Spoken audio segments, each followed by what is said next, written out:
Hello everyone, welcome to the session. आज हम discuss करने जा रहे हैं grade 7th Punjab school education board की social studies history section lesson number 11 the creation of an empire, the Mughal empire के बारे में बात करेंगे। पिछली क्लास में हमने पढ़ा था दिल्ली सल्तनत के बारे में और हुआ ये था कि 15th सेंचुरी में यानी कि 1401 से लेके 1499 के समय के दौरान मिडीवियल पीरियड में इंडिया में छोटी छोटी स्टेट्स आ गई थी जो एक दूसरे से लड़ रही थी आजादी के लिए कि मैं ज्यादा पावरफुल हूँ, मैं ज्यादा पावरफुल हूँ। इस टाइम पे दौलत खान जो लोधी थे, जो गवर्नर थे पंजाब के, और उनका जो बेटा था उनको इब्राहिम लोधी, जो लोधी डायनेस्टी के लास्ट रूलर रहे थे, सुल्तान रहे थे, उन्होंने उनकी बेइज्जती कर दी थी। इसका बदला लेने के लिए दौलत खान लोधी और राणा सांगा ने मिलके इनवाइट किया बाबर को, जो काबुल में उस समय पे रूल कर रहे थे, कि आप इंडिया में आइए और अटैक कीजिए, हम आपकी मदद करेंगे। और बाबर ने आके अटैक किया 1526 में, जिसकी वजह से बाबर और इब्राहिम लोधी की पहली लड़ाई हुई, जिसे हम बोलते हैं बैटल ऑफ पानीपत। अब बात करते हैं कि ये मुगल्स कौन थे। देखिए, सेंट्रल एशिया में मंगोल एरिया था जहां पर रूलर थे चंगेज खान, जिनके बारे में हमने लास्ट क्लास में पढ़ा था। ये उनके डिसेंडेंट्स थे, मतलब उनके बच्चों के बच्चे थे। और ये इंडिया की बहुत कहानियां सुनते थे कि इंडिया बहुत अमीर है, सोने की चिड़िया है, तो इसीलिए ये आकर यहाँ पे अटैक करना चाहते थे। बार बार इन्होंने अटैक किया, टॉर्चर किया सुल्तान्स को जो दिल्ली सल्तनत के टाइम पे रूल कर रहे थे। आखिर में आके जब बाबर ने मुगल एम्पायर सेटअप किया, वो था जब इब्राहिम लोधी के साथ उनकी लड़ाई हुई 1526 में। उनको हरा दिया इब्राहिम लोधी को बैटल ऑफ पानीपत में और मुगल एम्पायर सेटअप किया। अब मुगल किंग्स जो हैं उनको याद करने के लिए एक ट्रिक है। आप टेबल देखिए, बाबर के बहुत सारे बेटे थे, उनमें से जो नेक्स्ट राजा बना वो था हुमायूं के बच्चे थे, उनमें से बना अकबर का बेटा जहांगीर के बाद शाहजहां के बाद औरंगजेब। अब इनके फर्स्ट लेटर उठा लीजिए, भज सा बन जाएगा। जैसे हम बोलते हैं ना पाजी, इससे याद रखिए भज सा बन जाएगा। और इनके ईयर्स भी दिए हुए कि कब से लेके कब तक इन लोगों ने रूल किया। तो सबसे पहले हम बात करने वाले हैं बाबर की, जो सबसे पहले किंग थे मुगल एम्पायर के। इंडिया आए थे सेंट्रल एशिया से और इनको इनवाइट किया था अटैक करने के लिए। दौलत से याद रखना, आए भी दौलत के लिए थे, इनवाइट भी दौलत खान लोधी ने किया था, जो गवर्नर थे पंजाब के, और साथ में राणा सांगा ने, जो मेवाड़ को रूल कर रहे थे। इन्होंने इब्राहिम लोधी को हरा के दिल्ली पे काबू किया, आगरा पे काबू किया। अब जब ये वाला हिस्सा इन्होंने अपने कंट्रोल में कर लिया, इसको देख के राणा सांगा को बड़ा गुस्सा आया। वो अपनी आर्मी इकट्ठी करके बाबर के अगेंस्ट लड़ने चले गए, एक लड़ाई के अंदर, खानवा लड़ाई। पर हुआ क्या, 1527 में राणा सांगा को हरा दिया बाबर ने उस बैटल के अंदर। अब बाबर ने जब उनको हरा दिया राणा सांगा को बहुत बड़ा एरिया उन्होंने अपने कंट्रोल में कर लिया था नॉर्थ इंडिया का। ना केवल राणा सांगा को हराया, बल्कि नॉर्थ इंडिया में जितने राजपूत थे उनको भी चंदेरी की लड़ाई में 1528 में हरा के आउट कर दिया। 1529 में बाबर ने बस नहीं की, उन्होंने जो अफगान्स थे उनको भी हरा दिया in the battle of Ghaghra. और हुआ क्या कि 1530 अगले ही साल उनकी डेथ हो गई, पर उनका जो सीट था, थ्रोन था, वो ले लिया गया था उनके बेटे के द्वारा, हुमायूं के द्वारा। हालांकि उनके बहुत सारे बेटे थे, आप कह सकते हैं 5 बच्चे थे, लेकिन हुमायूं समझदार था, उन्होंने कंट्रोल ले लिया। अब हुमायूं ने रूल किया 1530 से लेके 1540 तक। फिर शेरशाह सूरी ने उनके ऊपर, एरिया के ऊपर अटैक कर दिया, तो उनको भागना पड़ा। फिर कुछ देर के बाद फिर उन्होंने रूल किया 1555 से लेके 1556 के बीच में। तो ये जो गैप है इसलिए हुआ क्योंकि जब बाबर की डेथ हो गई 1530 में, उनको जो सबसे बड़ा बेटा था वो था हुमायूं, वो गद्दी पे आ गए। लेकिन 1540 में ही, मतलब 10 साल के बाद ही, शेरशाह सूरी ने उनको हरा दिया लड़ाई में और उनको देश छोड़ना पड़ा। पर 1555 में हुमायूं वापस आए, दिल्ली को काबू में किया। जो शेरशाह सूरी जिन्होंने उनको भगाया था हरा के, उनका जो आगे सक्सेसर था वो था सिकंदर शाह सूरी। ये हुमायूं वापस आए और सूरी को आउट कर दिया और खुद गद्दी पे बैठ गए। पर इनकी डेथ हो गई 1556 तक पाए सूरी को आउट करके। अब इनका जब शादी हुई थी तो ये एग्जाइल में थे, मतलब देश निकाला हो चुका था, और तभी इनके बेटे का जन्म भी हुआ था जिसका नाम था अकबर। तो अकबर जो राजगद्दी पे आए उसमें मेन हाथ था बैरम खान का, जिन्होंने उनको राजा बनाया। कोरोनेशन सेरेमनी हुई उनकी, उनको राजगद्दी सौंपी गई बहुत यंग एज पे। ये जो सेरेमनी हुई जिसमें उनको राजगद्दी सौंपी गई वो हुई थी कलानौर, जो कि गुरदासपुर में एक जगह है।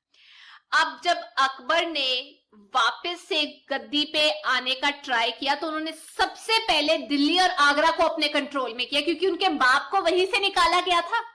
अब जो मुगल आर्मी थी दिल्ली की तरफ गई और उन्होंने जो हासिल किया दिल्ली का एरिया वो बैरम खान के कमांड के नीचे ही हासिल किया। 1556 में उनकी मुलाकात हुई हेमू के साथ, जो गवर्नर थे अफगानिस्तान के।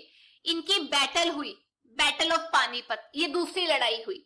हेमू को हरा दिया गया, अकबर जी जीत गए, आगरा दिल्ली के ऊपर काबू कर लिया जो मुगल्स ने खोया था पहले। और 1560 तक आते आते अकबर ने डिसाइड किया कि ये जो बैरम खान है ये ज्यादा पावर में उठ रहे हैं, इनको थोड़ा नीचे लाया जाए, तो उन्होंने वो कंट्रोल में अपने कर लिया। अब अकबर ने और कौन कौन सा एरिया अपने कंट्रोल में किया, वो चाहते थे कि ये जो हिस्सा है उनके कंट्रोल में इसको देश के दूसरे भागों में भी फैलाया जाए। तो सबसे पहले अकबर ने मालवा का एरिया अपने कंट्रोल में किया 1561 में, फिर ग्वालियर गए, अजमेर गए, जौनपुर गए। इनफैक्ट उन्होंने राजपूत के साथ लड़ाई नहीं की, उन्होंने क्या किया, दोस्ती की राजपूत के साथ, कुछ राजपूत रानियों के साथ शादी भी की, उनको इंपॉर्टेंट पोस्ट दी प्रशासन के अंदर कि देखो आपको कितनी इज्जत दे रहे हैं। और उनके कुछ भरोसेमंद जो ऑफिशियल्स थे वो राजपूत ही थे, मतलब उनको अपने दरबार में भी उन्होंने पोस्ट दी, ऑफिशियल्स बनाए, जैसे राजा मान सिंह।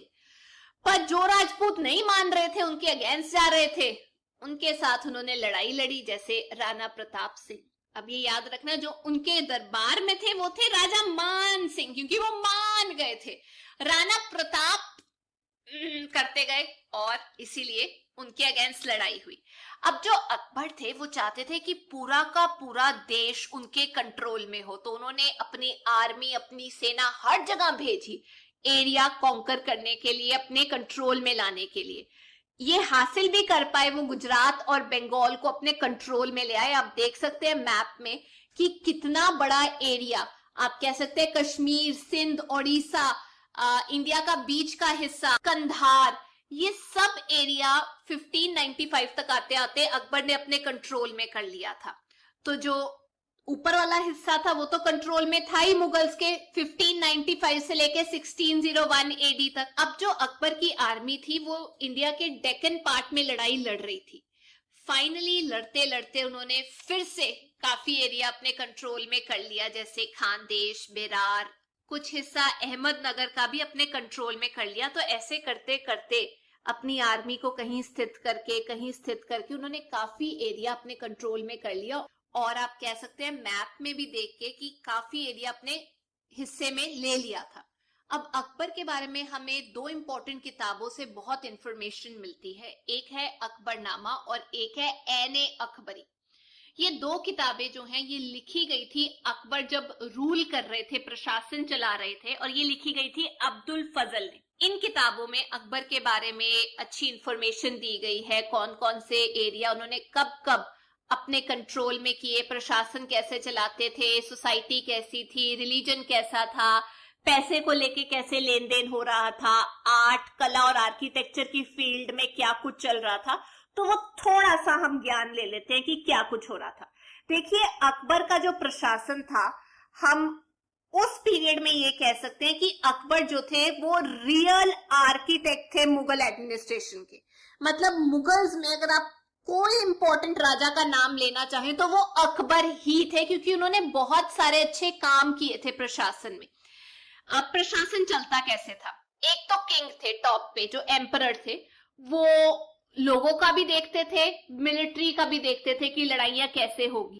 किंग के नीचे बहुत सारे मिनिस्टर्स भी थे, कुछ इंपॉर्टेंट पोस्ट थी, 5 इंपॉर्टेंट पोस्ट थी मिनिस्टर्स की। एक थे वकील, एक थे दीवाने आला, मीर बख्शी, सदर उस सदर, फौजदार और साथ में कोतवाल। ये कुछ इंपॉर्टेंट पोस्ट थी अकबर के टाइम पे, ये याद रखना। वकील, दीवान, मीर, सदर, फौजदार, कोतवाल, नाम सुने होंगे। अब प्रोविंशियल एडमिनिस्ट्रेशन, जो प्रजा को छोटे छोटे हिस्सों में डिवाइड किया गया था, वो आराम से चलाए जा सके, इसकी वजह से उन्होंने 15 सूबे बनाए, जिसको हम कहते हैं 15 प्रोविंसेस बनाए। जो सूबेदार थे उनकी मेन ड्यूटी ये थी कि प्रोविंसेस में, उन हिस्सों में, उन सूबों में प्रशासन आराम से चले। तो वो जैसे आज की डेट में पुलिस जो काम करती है लॉ एंड ऑर्डर का, वो सूबेदार काम करते थे। दूसरा, दीवान। अब उसको ऐसे याद रखिए कि वो दीवान पे बैठ जाते थे, इनकम, पैसे कितने आ रहे हैं, कितने खर्चा हो रहा है, वो दीवान पे बैठ के ये सारा रिकॉर्ड रखते थे, दीवान से याद रखना। तीसरा, बख्शी, जो मैंने आपको बताया, जो बख्शी थे वो मिलिट्री को बख्शिश देते थे, मतलब वो मिलिट्री आर्मी को देखते थे उस पर्टिकुलर प्रोविंस के, और घोड़ों को देखते थे कि कितने चाहिए। सदर देखते थे, एस से सदर, एस से जो स्टेट के अंदर पीर हो गए या सेंट्स होते थे, उनकी लिस्ट तैयार करते थे, सदर से याद करना। सदर के बाद आ जाते हैं 5वें नंबर पे वाकिया, नाविस या नवीस बोल सकते हैं। ये वक्त की इंफॉर्मेशन रखते थे जासूसी करके। तो वक्त, वाकिफ, वाकिया, ये शब्दों का इस्तेमाल याद रखना। और 6वें नंबर पे थे कोतवाल, पुलिस ऑफिसर थे, उनकी ड्यूटी थी कि ठीक ठाक काम चल रहा है या नहीं, लॉ एंड ऑर्डर, मतलब एक कोतवाल भी होते थे, लेकिन आप ये कह सकते हैं सूबेदार जो थे उनकी ड्यूटी ये थी कि शांति बनाए रखना। तो पुलिस के ऊपर एक तरीके से आप कह सकते हैं सूबेदार आते थे।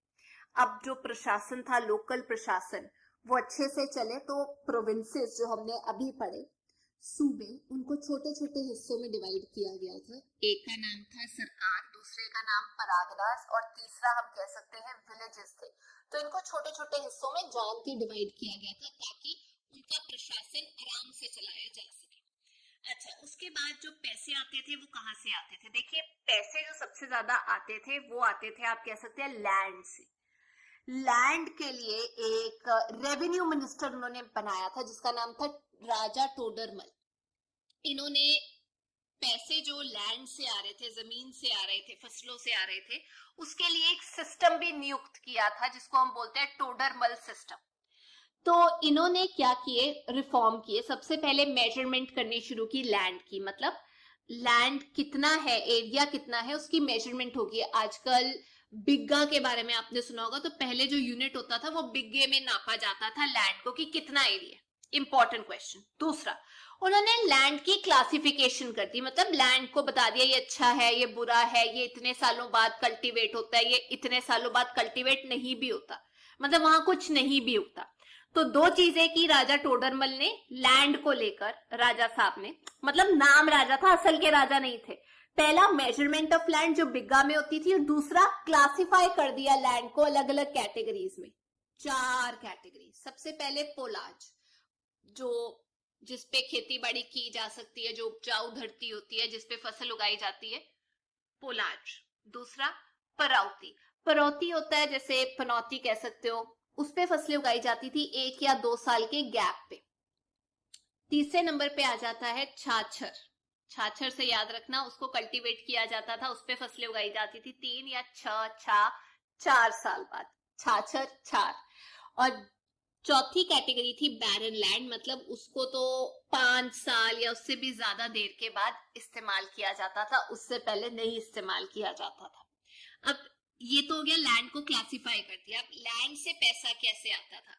जो सरकार थी, जितना भी प्रोड्यूस होता था, जो भी उगता था पोलाज से, पोलाज मैंने आपको बताया जो बेहतरीन किस्म का लैंड था पहले नंबर पे, और परौती जिसको लैंड को यूज में लाया जाता था 1 या 2 साल के बाद। इन 2 कैटेगरीज के जो लैंड थे, इनसे जो भी उगाया जाता था उसका 1/3 हिस्सा सरकार रख लेती थी। जो बाकी के 2 लैंड की क्लासेस थी, जैसे छाछर या बैरन लैंड, उससे जो पैसा कमाया जाता था वो बहुत कम था। अब लैंड रेवेन्यू भी 3 किस्म के सिस्टम थे। पहला था कानकूद सिस्टम। इस सिस्टम के अंदर जो पैसा लैंड से मिलता था वो फिक्स किया जाता था, पक्का किया जाता था, देख के कि कितनी फसलें दिखाई दे रही हैं। मतलब जब फसल उग जाती थी तो अंदाजा लगाया जाता था कि इतना मुनाफा होगा, इतना सरकार को जाएगा। दूसरा सिस्टम है बतई सिस्टम। इसमें क्या होता था, ये मैंने आपको मुगल्स के टाइम पे भी बताया था। बतई सिस्टम में जब फसल उग जाती थी उसकी 3 ढेरियां लगाई जाती थी। एक हिस्सा या एक ढेरी जाती थी सरकार को और 2 हिस्से जो उगाता है फसल फार्मर किसान अपने पास रख सकता था। तो बतई से ढेरी जाती थी। तीसरा है नासक सिस्टम। इस सिस्टम के अंदर जो पैसा मिल रहा था वो फिक्स किया जाता था गांव गांव के हिसाब से कि एक गांव में कितनी फसल उग रही है, उस हिसाब से इतना पैसा यहां से आना चाहिए। तो इसीलिए कि पैसे का मेन सोर्स लैंड था, जमीन था, खेती बाड़ी था, तो इसीलिए मुगल एम्पायर चाहते थे कि ज्यादा से ज्यादा हिस्सा जो है उस पे खेती बाड़ी की जाए। फार्मर्स को, किसानों को लोन दिया जाता था इंस्टॉलमेंट पे। अगर फसल अच्छी नहीं हुई तो उनके जो लोन्स है, उनसे जो पैसा लेना है, उसको हटा दिया जाता था। इसके अलावा एक और सिस्टम सेटअप किया था मुगल टाइम पे, वो था मनसबदारी सिस्टम।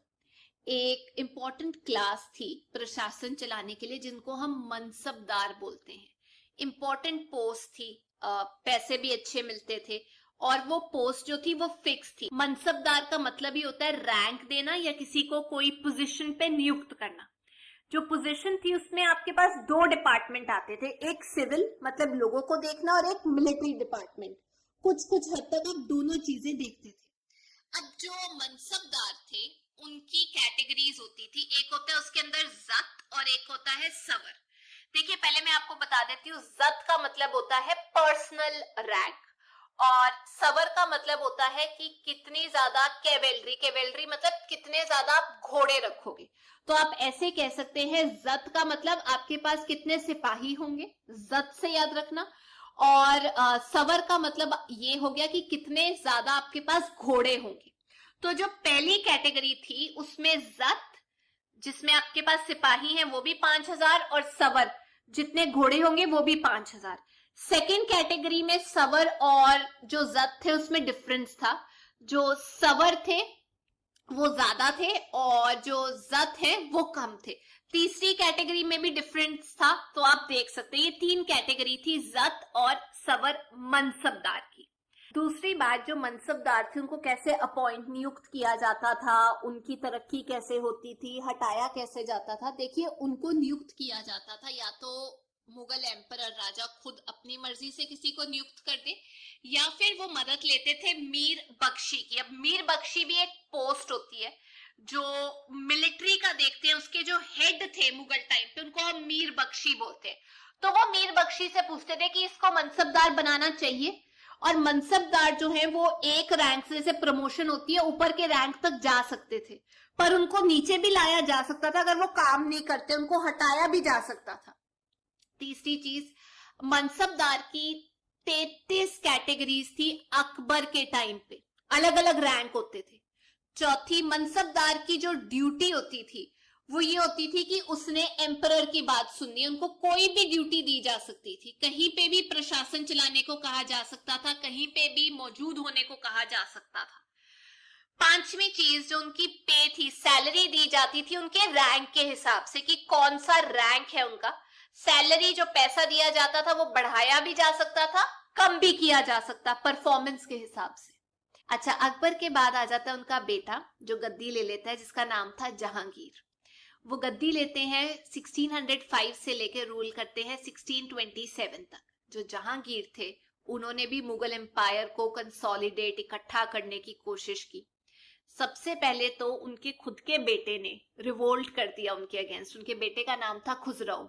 तो प्रिंस खुसराओ ने रिवोल्ट कर दिया जहांगीर के अगेंस्ट कि क्या प्रॉब्लम है, ये है वो है। उसके बाद उन्होंने जाकर अवध और बंगाल को अपने कंट्रोल में किया कि बेटा शांत किया, अब अवध और बंगाल को कंट्रोल में करते हैं। फिर उन्होंने जो मेवाड़ का राजा था राणा अमर सिंह, उसको हरा के चुप कराया 1613 के अंदर। और उन्होंने ये भी बोल दिया कि राणा साहब आप ऐसा करो कि आप अपने इलाके पे रूल कर लो पर ईमानदारी से लॉयल्टी रखना मुगल्स की तरफ, हाँ में हाँ भरना जब भी हम बोलेंगे। फिर उन्होंने कॉन्केस्ट किया, अपने कंट्रोल में किया कांगड़ा को 1620 एडी में। जहांगीर ने यहां पर आकर रुके नहीं, उन्होंने जो फोर्ट था अहमदनगर का उसको भी अपने कंट्रोल में कर लिया ताकि मुगल एम्पायर का जो कंट्रोल है वो डेक्कन तक फैल जाए। अब वो तो डेक्कन तक फैलना चाहते थे, एरिया फैलाना चाहते थे, लेकिन अहमदनगर के जो मिलिट्री के कमांडर थे मलिक अंबर, उन्होंने बिल्कुल अलाउ नहीं किया जहांगीर की फौजों को अंदर आने के लिए डेक्कन के अंदर। और ये सब लड़ाई चलते चलते जहांगीर ने कंधार को भी लूज कर दिया, वो पर्शिया के कंट्रोल में चला गया, पर्शियंस ने उसे अपने कंट्रोल में कर लिया। अब जहांगीर को प्यार हो गया था नूरजहां के साथ और उनके साथ शादी हुई थी 1611 एडी में। ना केवल वो औरत सुंदर थी बल्कि बहुत इंटेलिजेंट थी और बहुत एम्बिशियस थी, बढ़ना चाहती थी, प्रशासन में बहुत इंटरेस्ट लेती थी। जहांगीर हमेशा उनकी एडवाइस लेते थे कि अब मैं ऐसे कर रहा हूँ, ये कर रहा हूँ, प्रशासन चलाने में। जो फरमान इशू किए जाते थे, रॉयल फरमान, वो भी उनके ऑर्डर पे इशू किए जाते थे। सिक्के भी जो बांटे जाते थे या इशू किए जाते थे, उसमें जहांगीर और नूरजहां दोनों का नाम होता था, सिर्फ किंग का नहीं, क्वीन का भी होता था। अब जब जहांगीर की भी डेथ हो गई, उसके बाद उनका बेटा गद्दी पे आया जिसका नाम था शाहजहां। वो गद्दी पे आया 1628 एडी पे, पर उसको बहुत सारे रिवोल्ट फेस करने पड़े, बगावतें हो रही थी बुंदेलखंड, डेक्कन के अंदर। हुआ क्या, 1628 के अंदर राजा जुझार सिंह जो बुंदेलखंड में रूल कर रहे थे, उन्होंने शाहजहां के अगेंस्ट बगावत उठा दी कि इसको हटाओ। शाहजहां ने उनको डिफीट करके चुप करके बिठा दिया। यहां बात खत्म नहीं होती, 1635 के अंदर उन्होंने फिर रिवोल्ट किया, पर इस बार मुगल्स ने उनको खत्म ही कर दिया कि तुम टिक कर बैठ नहीं सकते, मैं बिठाता हूं। अब शाहजहां ने जब उनको चुप करा दिया, फिर उन्होंने डेक्कन के ऊपर अटैक किया और अहमदनगर को अपने कंट्रोल में कर लिया। बीजापुर और जो गोलकंडा था, उन्होंने भी माना कि मुगल एम्पायर टॉप पे है, हम आपके साथ शांति का एक ट्रीटी साइन कर रहे हैं, प्लीज हमें रूल करने दो, बट हम आपके अधीन हैं। उसके बाद 1657 में शाहजहां बीमार हो गए। शाहजहां के बहुत बच्चे थे, आप कह सकते हैं, उनमें से जो सबसे पावरफुल जिसने गद्दी संभाली वो थे औरंगजेब। हुआ क्या, जब लड़ाई हो रही थी, औरंगजेब ने शाहजहां को बंदी बना दिया आगरा के फोर्ट पे और अपने आप को एम्परर डिक्लेयर कर दिया। तो ऐसे करके बेटा जो है वो राजा बना, बाप को जेल में भेज के या बंदी बना के। तो औरंगजेब जब गद्दी पे आए, उनका रूल चला 1658 से लेके 1707 तक। इन्होंने काफी हिस्सा फिर से अपने कंट्रोल में कर लिया, आप कह सकते हैं लगभग जैसे अकबर ने काफी हिस्सा कंट्रोल में किया था, इन्होंने भी पूरा हिंदुस्तान अपने कंट्रोल में कर लिया था। लेकिन काफी इलाके से इनको प्रॉब्लम आ रही थी। जाट्स जो थे मथुरा के, वो इनके अगेंस्ट थे। आगरा में रिवोल्ट हो रही थी इनके अगेंस्ट। जो रिवोल्ट हो रही थी उनको ये दबा रहे थे, लेकिन जो जाट्स थे वो तो पक्के इनके अगेंस्ट हो गए थे कि इनको तो टिकने देना ही नहीं है। एक ग्रुप था जिसे हम बोलते हैं सतनामीज। ये सेंट लोग थे जो मेवाड़ में रहते थे, नारनौल में रहते थे। तो जब सेंट्स के अगेंस्ट इन्होंने, औरंगजेब ने आवाज उठाई कि ये तो गलत कर रहे हैं, इनके अगेंस्ट क्रिमिनल प्रोसीडिंग हुई, तो जो सतनामीज थे उन्होंने रिवोल्ट कर दिया औरंगजेब के अगेंस्ट कि ये क्या क्या तुम हमें गलत ठहरा रहे हो, हमने कुछ गलत नहीं किया। जब उन्होंने धावा बोला तो औरंगजेब ने उनके रिवोल्ट को दबा दिया। जो बुंदेलास थे बुंदेलखंड के, वो भी खड़े हो गए कि यार यहाँ खेती बाड़ी को लेकर तुम कैसी पॉलिसी निकाल रहे हो औरंगजेब, हमारे हित में तो है नहीं। पर औरंगजेब ने उनके रिवोल्ट को भी दबा दिया कि टिक के बैठ जाओ। सबसे घातक हमला किया राजपूत ने, मराठास ने, इवन सिखों ने औरंगजेब के अगेंस्ट हमला किया, धावा बोला। पर औरंगजेब लगे हुए थे इन सबको दबाने में। जैसे अगर मैं मराठास की बात करूं जो महाराष्ट्र से थे, वो शिवाजी के कंट्रोल में था उस टाइम पे एरिया। तो 1674 में शिवाजी ने अपने आप को बोल दिया कि मैं एक इंडिपेंडेंट रूलर हूं, मैं औरंगजेब के अधीन नहीं हूं। 1680 तक आते आते जब शिवाजी की डेथ हो गई और उनका बेटा आया संभाजी पावर में, तो मराठास और मुगल्स के बीच में लड़ाई हो रही थी। शिवाजी के टाइम पे ठीक था, शिवाजी का जब बेटा आया तो लड़ाई होनी शुरू हो गई। औरंगजेब ने आके बीजापुर पे अटैक किया, गोलकंडा पे अटैक किया और संभाजी को अपने कंट्रोल में करके मार के वापस से मराठास की जो टेरिटरीज थी उनको अपने कंट्रोल में कर लिया। लेकिन मराठास ने हार नहीं मानी। आपने मूवी देखी होगी रणवीर की। वो लड़ते रहे और फाइनली राजा राम की लीडरशिप के अंडर जो लीडर थी एक और ताराबाई, उन्होंने अपना राज्य अपने कंट्रोल में किया। जब औरंगजेब की डेथ हो गई 1707 में, मराठास ने काफी हिस्सा अपना जो था वो वापस अपने कंट्रोल में कर लिया।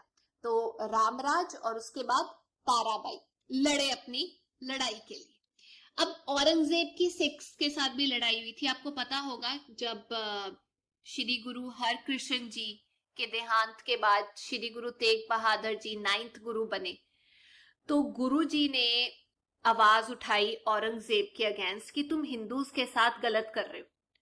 तो गुरु जी औरंगजेब के पास गए कि हिंदुओं को जीने दो, आजाद रहने दो, इनको मतलब तंग मत करो। औरंगजेब ने गुरु जी को बोला इस्लाम मान लो तुम, मैं छोड़ दूंगा इनको, इस्लाम मान लो। तो गुरुजी ने बोला ऐसा तो हो ही नहीं सकता, मैं अपना धर्म छोड़ ही नहीं सकता। गुरुजी को टॉर्चर किया गया और 11 नवंबर 1675 को उनको सिर काट के बिहेड करके चांदनी चौक पे दिल्ली में शहीद कर दिया गया। इसके बाद गुरु तेग बहादुर जी का जो बेटा है श्री गुरु गोबिंद सिंह जी 10th गुरु बने, 10वें गुरु बने, 10वीं पातशाही है, जिन्होंने अपनी कौम को बचाने के लिए, हिंदुओं के लिए बहुत लड़ाई लड़ी। इन्होंने खालसा पंथ की स्थापना की थी 1699 के अंदर, जो कि ये बताती है कि हम एक ब्रेव कौम है और हम इंसानियत के लिए लड़ेंगे। इसके बाद सिख और मुगल के बीच में लड़ाई हुई चमकौर साहिब के अंदर। इस लड़ाई के अंदर गुरुजी के जो दो बेटे हैं, साहिबजादा अजीत सिंह और साहिबजादा जुझार सिंह, उन्होंने शहीदी प्राप्त की। और जो छोटे दो बेटे हैं, साहिबजादा जोरावर सिंह और साहिबजादा फतेह सिंह, उनको सरहंद में ठंडी दीवारों में चिनवा दिया गया जिंदा। शायद आप लोगों ने सुना हो। औरंगजेब की डेथ के बाद 1707 में जो उनके सक्सेसर थे बहादुर शाह, उन्होंने सिखों के साथ अपने रिश्ते ठीक किए। ये रिश्ते तो ठीक हो गए थे, लेकिन एक पठान ने एक हथियार के साथ गुरुजी पे अटैक किया और ये कहा गया था गुरुजी को मारने को फौजदार वजीर खान ने, जो सरहंद के राजा थे उस टाइम पे, जिसकी वजह से गुरुजी की शहादत हो गई 1708 AD में। इसके बाद बंदा बहादुर जो थे, उन्होंने लड़ाई लड़ी अपनी कौम के लिए मुगल्स के अगेंस्ट। जो औरंगजेब थे, उनके जो सक्सेसर थे, उनके जो आने वाले किंग्स थे, वो ज्यादा पावरफुल नहीं थे, वो प्रशासन नहीं चला पाए। ना केवल सक्सेसर्स कमजोर थे, वीक थे, बल्कि इस टाइम पे अफगानिस्तान से भी बार बार अटैक हो रहे थे। जैसे नादिर शाह ने अटैक किया था 1739 में, फिर अहमद शाह अब्दाली ने अटैक किया इंडिया के ऊपर। तो जो मुगल एम्पायर था खत्म हो गया धीरे धीरे करके, बाहर से अटैक हो रहे थे। तो ये थी आज की क्लास। मैं उम्मीद करती हूँ आपको ये चैप्टर समझ आ गया होगा। जाने से पहले मैं आप लोगों से 2 क्वेश्चंस पूछना चाहती हूँ। पहला क्वेश्चन ये, खालसा पंथ की स्थापना कौन से साल में कौन से गुरु ने की थी? और दूसरा क्वेश्चन, जो मुगल एम्पायर है उनकी एक ट्रिक बताई है मैंने आपको किंग्स की, कि किसके बाद कौन सा किंग आया। तो वो इम्पोर्टेंट किंग्स के आपने मुझे नाम बताने या रूलर्स के नाम बताने। अगर आपको ये वीडियो अच्छी लगी, please make sure you like, share and subscribe. हम फिर मिलेंगे। Till then take care, bye bye.